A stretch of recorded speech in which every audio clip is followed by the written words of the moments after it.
Hello, everybody. I just wanted to touch base with you. This is Erin Cruz. Happy Sunday afternoon. So I received an email from Jenny Beth Martin, Tea Party Patriots, and as many of you I'm sure did as well. And I just wanted to address the no borders, no country. And I've thought about this a great deal, and I've thought about what borders have meant to me. I've not lived anywhere else but in the United States, and I've met a great measure of happiness here, and lived a good life. And I started thinking about what borders provide, and I think that many people don't recognize the value in having a border, and what the price was that was paid to have those borders. And when I think about that, I roll back many hundreds of years ago, and thousands of years ago actually, and the lives that were lost. Okay, you have to think bigger than just now. The lives that were lost, many generations of lives that were lost, and price paid to attain borders throughout the different nations and the conquering of lands. And those borders, the price that was paid for them, should be highly respected. And in the case of our great nation here, where we're very young, I think that with the migration or immigration that we have had, that the value has been lost. The sense of home and country has been lost for many. And I think that we really need to go back and we need to think about what the value of a border is. Value of the border is providing stability and security for the nation, for the people within it. And it's not just security from harm from other people outside of the border. It's providing security against health risks, disease. It provides a stable economy on both sides. It provides then well-being for the family unit. A strong border essentially protects life, liberty, and the pursuit of happiness, because without those borders, there is no security. Disease can come and go. Proper trade isn't necessarily respected. I mean, look at the borders. Okay, this is a perfect example. The value of the border, even between the states of the United States of America. Now, while we want to be able to, for example, in the AHCA or the healthcare reform bill, we want to be able to sell and buy insurance over borders of states, because that creates competition. And I think part of the idea of the state and the borders to provide regulation and decide within certain regions what best meets the needs of those particular people. And so when we look at the borders, even of the states, that provides security. Now we can go down to the county line, and we can go down to the city line, and we can see even furthermore that those particular borders provide stability for those smaller groups of people, which may be in, comprising of a more detailed type populace, where their needs might differ from a couple of counties or cities to the left or to the right, north, south, east, or west, yes? So when we look at borders, I think it's more appropriate to look at them as groups of people, and understanding that within those groups of people there are certain needs and wants and desires that should be met according to their laws and their demands. And so when we have our United States of America, we have our borders, we say we operate in a certain manner. We do things in a certain way, and I know this is a very simplistic way of looking at it, but we do. We operate in a certain way, and if you want to come within our borders, then you need to come in the right way, and you need to do things a certain way. And there's nothing wrong with that. And I think back to something that happened, it's interesting, to something that happened in my house just the other day where I had invited someone over and they didn't remove their shoes. And I said, could you please remove your shoes when you come in my house? And they said, oh gosh, sure, I'm so sorry, I didn't realize. I said, oh, thank you very much. Well, they came by another time. And rather than coming into my house and remembering that they were to take off their shoes, I had to remind them again. And it was the same thing. Oh gosh, I'm so sorry. And I said, when I come to your house, I respect your rules and I respect the things that you want. And I would hope that when I invite you to mine, that you would remember and be willing to respect the things that I would like in my home and how I would like them done. And so, of course, there was nothing hostile about it. It was more just, communicating what I wanted and how we operate in my home. And this is very similar in terms of our borders. Okay? And when I recently visited London and England, UK, whatever you want to call it, I found something very interesting.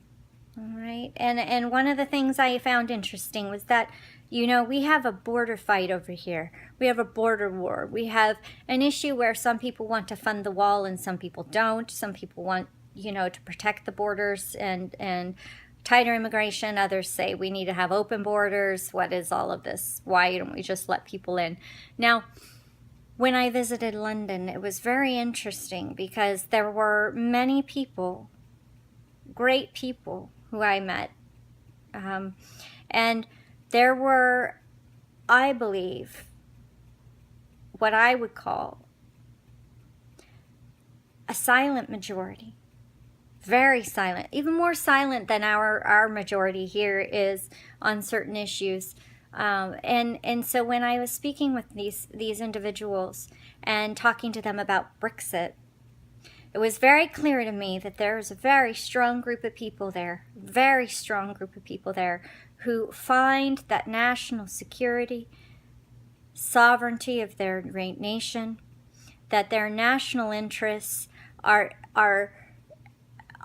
very important, and that they want to secure their personal wealth and their safety. And the only way to do this would be to exit from policy that would step on their rights and give certain things to people who are coming in to their nation and bleeding their system. And so when I look at our nation and I look at their nation and what kind of these two groups of people are saying in terms of wanting border security, well, they're not necessarily wanting border security, but they're wanting a land and a government that respects the citizens' right to their own personal wealth and to not give it to those who don't deserve it, who are just migrating in. And they're not wanting to live in this kind of open state where the people's money is the government's money. And I see that as admirable, in terms of standing up for what they want. And those in government there that stand up for what they want. Now, I don't like to get involved in foreign policy, and certainly when I go to another nation, I've only been to a handful of them, but when I go there, I was going there to just meet friends and to meet the people, because the people are so dear to my heart. And when I did this, I couldn't help but see a group of people who were just so far out from the England they once knew.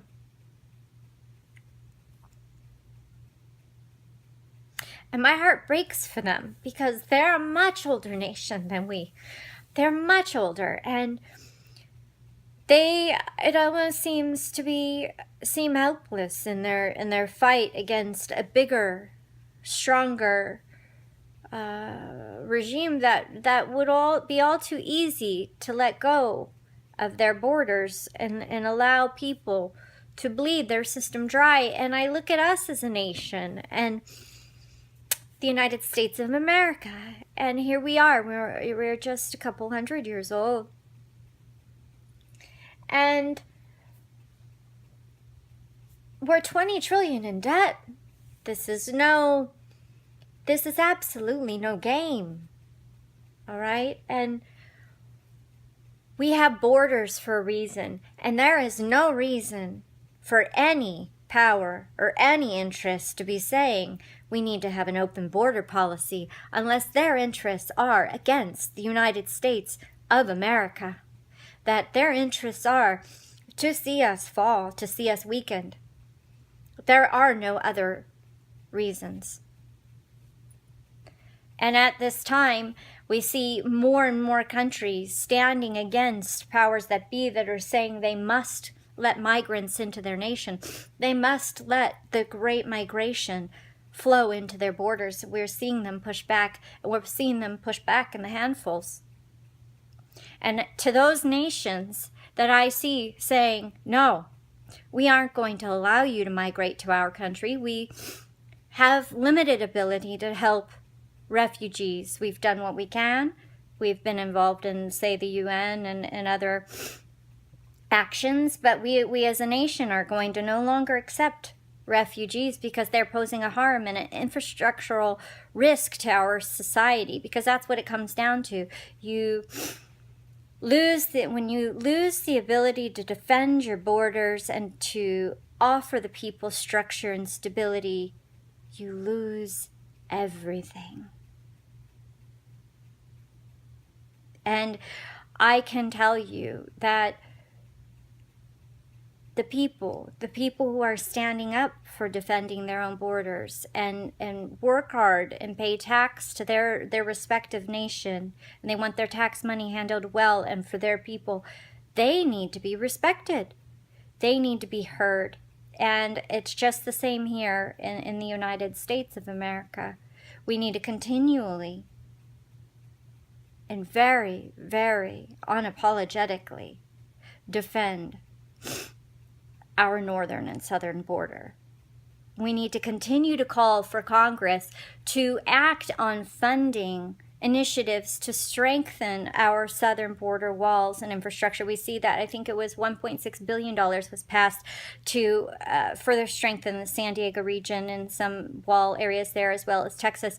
We need to push for more. And also send a message to these other nations, southernmost nations and nations abroad, that we will not be invaded, that we silently invaded via refugees or asylum.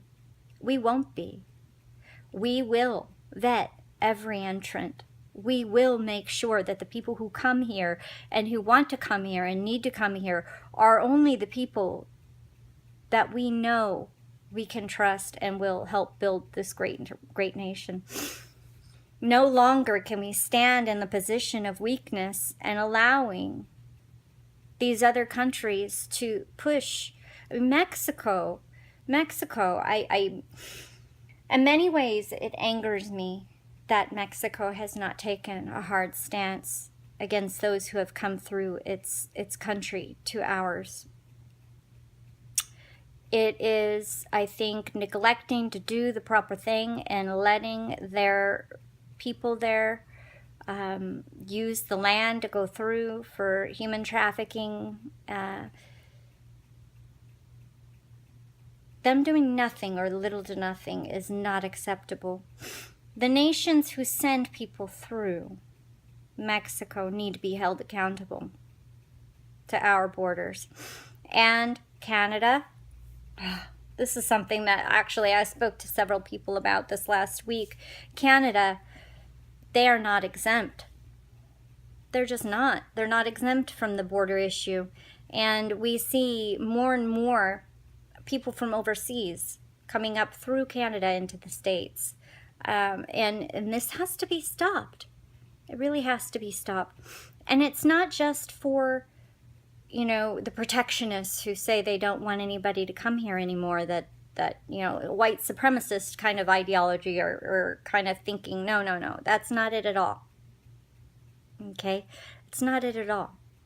it has to do with the idea that there are so many people who have come here to the New World, whose families risked everything, who came with nothing and built everything, who've come here for a life and built upon it. These people, these lives, these families need to be respected, and to come here illegally is just not acceptable. And so when we think about borders and we think about no border, no country, I have to stand with Jenny Beth Martin 100%, because really, if you have no borders, you have no country. You can't protect the people. And I'm not saying big government is there to protect you. I'm saying that without borders, you create instability. And what we need right now, the entire world needs right now, is stability. The understanding that the leaders are there to work for the people, that the people want certain things, and that the leaders will deliver for those things. And one of those things is respecting borders and groups of people. And so, with that, I stand with the people who are fighting the good fight for Brexit and for protecting their sovereignty as a nation and their personal wealth and freedoms, and the right to stand up for what they believe in. Now, even if you don't agree and you live over there and you don't agree with Brexit, well, you have to respect your countrymen. This is what they want. Don't have to like it, but at least they're standing up for what they believe in. Because what is a country without people to stand up for what's right, or what they believe in is right? That too provides stability. Yes? So, as we move forward and we see more and more is talked about in the border and health and healthcare reform here in the United States, I think it's important to keep things in balance. It's very expensive to provide healthcare due to certain illnesses that are let in because of weak borders. Very expensive. And with rising healthcare costs, rising insurance costs, and everything else for the citizenry here because of the failed Obamacare the last 8 years, we can't afford it. We have to provide stability. We have to. It's no longer an issue. You can't lead from behind, lead silently, saying, whatever will be, and be cleaning up messes. No, we need to push forward. We need to push forth, and we need to call on those that can make change, make restoration for the Republic to do so. Yes? So with that, I'm going to go ahead and let you have the rest of your Sunday to yourself. God bless you. God bless you all. God bless America.